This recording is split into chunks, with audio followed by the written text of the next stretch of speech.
The end of Nazi Germany. The Battle of Berlin and Hitler's death. By April 1945, Nazi Germany was on the brink of total collapse.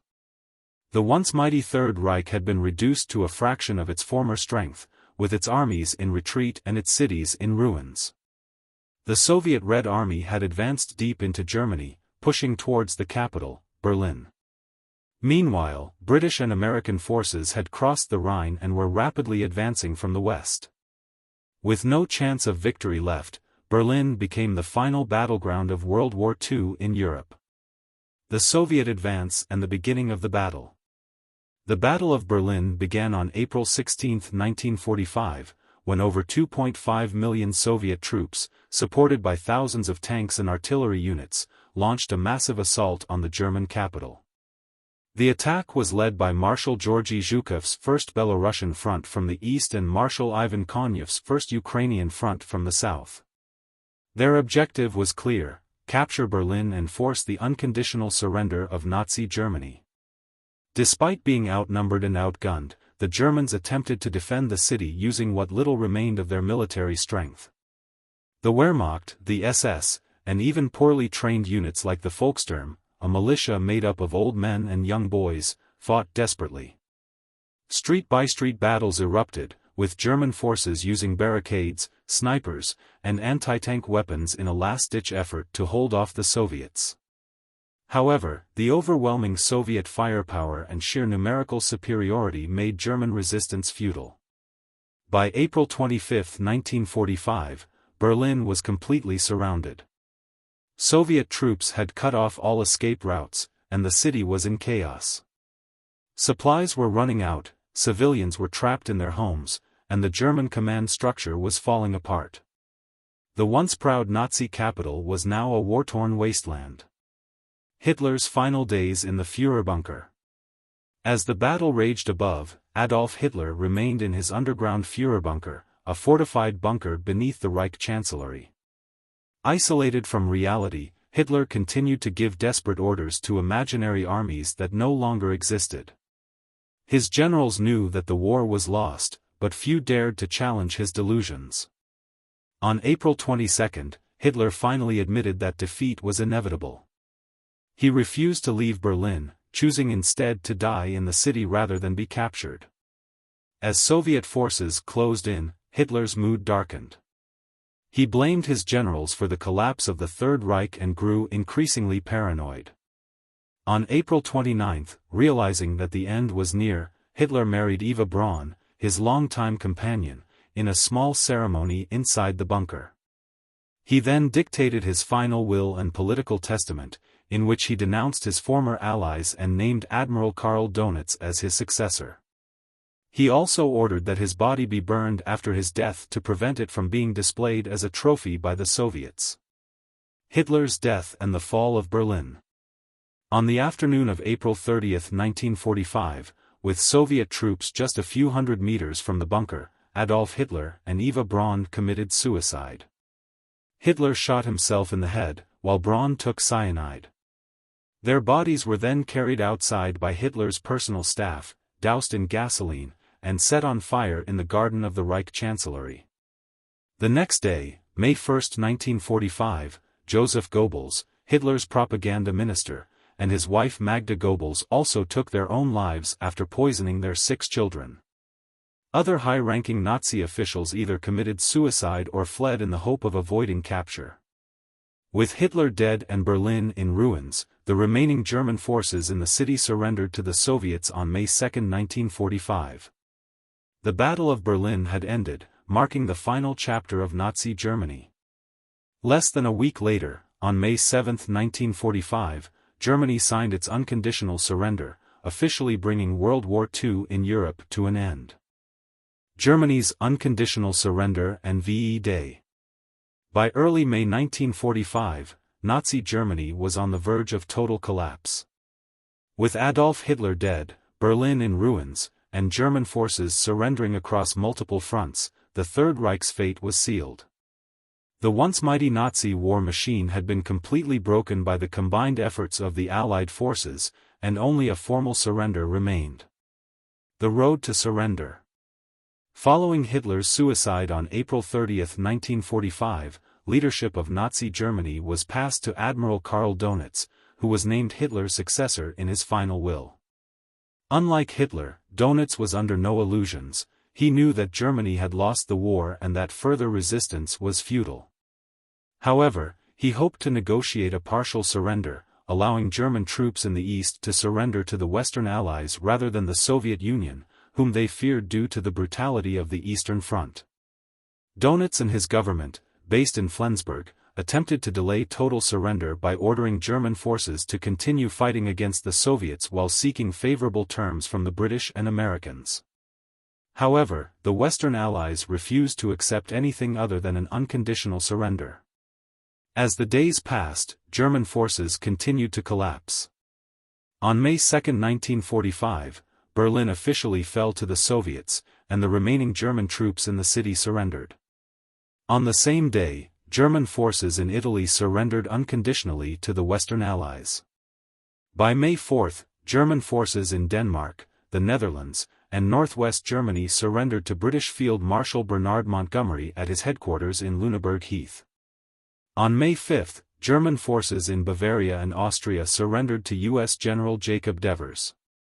With German troops surrendering across Europe and no realistic hope of further resistance, Donitz finally ordered the unconditional surrender of all German forces. The signing of Germany's unconditional surrender. On May 7, 1945, at 2:41 a.m., Nazi Germany's unconditional surrender was signed at the headquarters of Supreme Allied Commander General Dwight D. Eisenhower in Reims, France. Representing Germany was General Alfred Jodl, Chief of Operations for the Wehrmacht. The surrender document stated that all German military operations would cease at 11:01 p.m. on May 8, 1945. Despite this, Soviet leader Joseph Stalin was unsatisfied with the surrender in Reims. He insisted that a second, more formal signing take place in Berlin, the capital of the defeated Third Reich. As a result, on May 8, 1945, another surrender ceremony was held at Soviet headquarters in Karlshorst, Berlin. This time, the document was signed by Field Marshal Wilhelm Keitel, the head of the German High Command, in the presence of Soviet Marshal Georgy Zhukov and representatives of the Allied powers. Victory in Europe Day, VE Day. With Germany's unconditional surrender finalized, the war in Europe was officially over. May 8, 1945, was declared Victory in Europe Day, VE Day, marking the triumph of the Allied forces over Nazi Germany. Celebrations erupted across Allied nations. In London, massive crowds gathered in Trafalgar Square and outside Buckingham Palace, cheering as Prime Minister Winston Churchill announced the victory.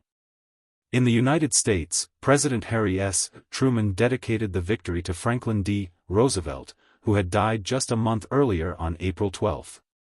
Americans flooded the streets in celebration, but for many, the war was not yet over. Fighting still continued in the Pacific against Japan. In Paris, people danced in the streets, waving flags and celebrating the long-awaited end of the Nazi occupation. In the Soviet Union, May 9 was declared Victory Day, celebrated with grand parades in Moscow's Red Square.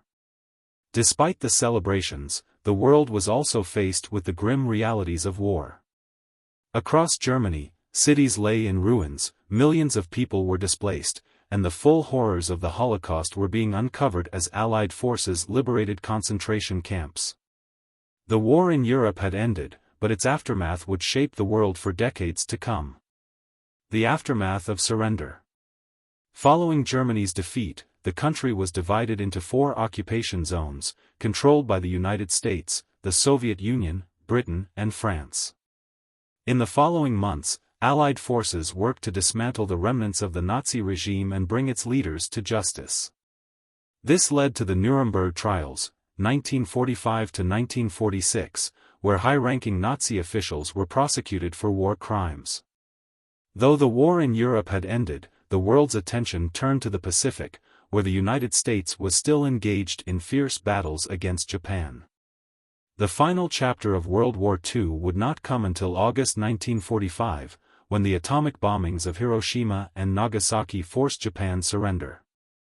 The unconditional surrender of Nazi Germany on May 8, 1945, was a historic turning point, marking the defeat of one of the most destructive regimes in history and bringing an end to 6 years of war in Europe. Post-war period and the trial of Nazi leaders. The surrender of Nazi Germany on May 8, 1945, marked the end of World War II in Europe, but it was not the end of the challenges that followed. The post-war period was a time of reckoning, reconstruction, and justice. Germany was in ruins, millions of people were displaced, and the world had to deal with the horrific crimes committed during the war. One of the most significant aspects of this period was the prosecution of Nazi leaders for war crimes, particularly at the Nuremberg Trials. Germany in the aftermath of war. By the time World War II ended, Germany was completely devastated. Cities in ruins, heavy Allied bombings had reduced major cities like Berlin, Hamburg, Dresden, and Cologne to rubble. Roads, bridges, and railways were destroyed, making transportation and communication difficult. Millions of refugees. As the Red Army advanced, millions of Germans fled from the eastern territories. The war also left behind millions of displaced persons, including former prisoners of war, Holocaust survivors, and forced laborers. Severe food shortages, agriculture and industry had collapsed, leading to widespread hunger. Many Germans relied on food rations provided by the Allied occupation forces. Division of Germany. The country was divided into 4 occupation zones, controlled by the United States, the Soviet Union, Britain, and France. Berlin itself was also divided into 4 sectors. This division would eventually lead to the Cold War and the creation of East and West Germany in 1949. With Germany in ruins, the Allies focused on 2 major goals: denazification and bringing Nazi war criminals to justice. The Nuremberg Trials, 1945 to 1946. One of the most significant efforts to bring Nazi leaders to justice was the Nuremberg Trials, a series of military tribunals held in Nuremberg, Germany, from November 20, 1945, to October 1, 1946. These trials were the first of their kind in history. Never before had political and military leaders been held accountable for crimes against humanity in an international court. Establishing the trials. The trials were organized by the Allied powers, the United States, the Soviet Union, Britain, and France, and were conducted under the International Military Tribunal, IMT. The main charges against the Nazi leaders included crimes against peace, planning and initiating a war of aggression. War crimes, violations of the laws of war, including the mistreatment of prisoners and civilians. Crimes against humanity, atrocities such as genocide, slavery, and mass murder, particularly in relation to the Holocaust. Conspiracy to commit these crimes, holding Nazi officials responsible for orchestrating these crimes together. The trials took place in Nuremberg because the city had been a major center for Nazi propaganda and rallies. The Palace of Justice, one of the few buildings left intact, served as the courtroom. The defendants and their verdicts. The first and most famous Nuremberg trial involved 24 high-ranking Nazi officials. Some of the most notorious defendants included Hermann Göring, Hitler's second-in-command, head of the Luftwaffe, and the highest-ranking Nazi leader on trial. He was sentenced to death but committed suicide in prison before execution. Rudolf Hess, Hitler's former deputy who had flown to Britain in 1941 on a failed peace mission. He was sentenced to life imprisonment. Joachim von Ribbentrop, Nazi Germany's foreign minister, responsible for signing the Molotov-Ribbentrop Pact with the Soviet Union. He was sentenced to death. Wilhelm Keitel, head of the German military and a key figure in planning military operations. He was sentenced to death. Alfred Jodl, senior military commander involved in executing war plans. He was sentenced to death. Hans Frank, governor of Nazi-occupied Poland, responsible for overseeing the persecution of Polish Jews. He was sentenced to death. Of the 24 defendants, 12 were sentenced to death and executed by hanging on October 16, 1946. 3 were acquitted. 7 received prison sentences ranging from 10 years to life. 2 did not stand trial, 1 committed suicide before the trial, and 1 was too ill to be tried. The impact of the Nuremberg Trials. The Nuremberg Trials set a precedent for international law and established the principle that individuals, including heads of state, could be held responsible for war crimes. It introduced the concept that following orders was not a valid defense for committing atrocities. These trials also led to the development of future international courts, such as the International Criminal Tribunal for the former Yugoslavia, ICTY, 1993. The International Criminal Tribunal for Rwanda, ICTR, 1994. The International Criminal Court, ICC, 2002, which continues to prosecute war crimes today. Denazification and Germany's reconstruction. After the trials, the Allies continued their efforts to remove Nazi influence from German society, a process known as denazification.